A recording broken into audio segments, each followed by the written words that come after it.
আমি ঢাকায় ভেসে আসি নাই, মবক্রেসি করে কোনো লাভ হবে না বলে মন্তব্য করেছেন বিএনপি স্থায়ী কমিটির সদস্য মির্জা আব্বাস।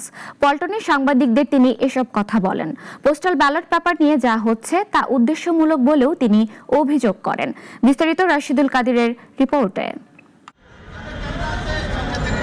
ঢাকা ৮ আসন নয়াপল্টনে ভোটারদের সাথে শুভেচ্ছা বিনিময় করেন বিএনপি প্রার্থী মির্জা আব্বাস।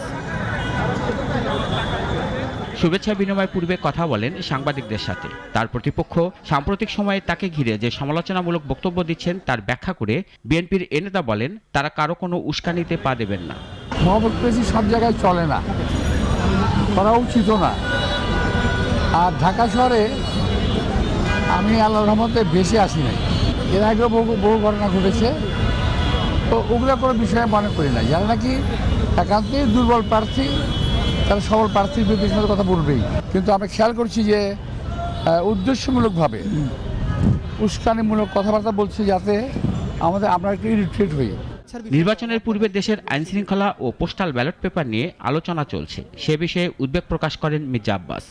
সোশ্যাল মিডিয়ার মাধ্যমে এটা একেবারেই উদ্দেশ্যমূলকভাবে করা হয়েছে যাতে ব্যালট পেপারটা কনফিউজিং হয়ে যাবে, সিল মারার পরে এটা কনফিউজিং হয়ে যাবে। এটাকে আমি মনে করি নির্বাচন কমিশনের এটাকে ঠিক করা উচিত। এদিকে রাজধানীর বসুন্ধরায় এক অনুষ্ঠানে দলটির আরেক সিনিয়র নেতা আমির খুশু মাহমুদ চৌধুরী বলেন, ব্যবসার পরিবেশ সহজ করতে আমলাতান্ত্রিক জটিলতা দূর করতে হবে। আমাদের স্লোগান একটা, Bangladesh is going to be trading post, open 24/7. This is the slogan. Bangladesh is going to be a trading post, open 24/7 for the whole world. They say the same already.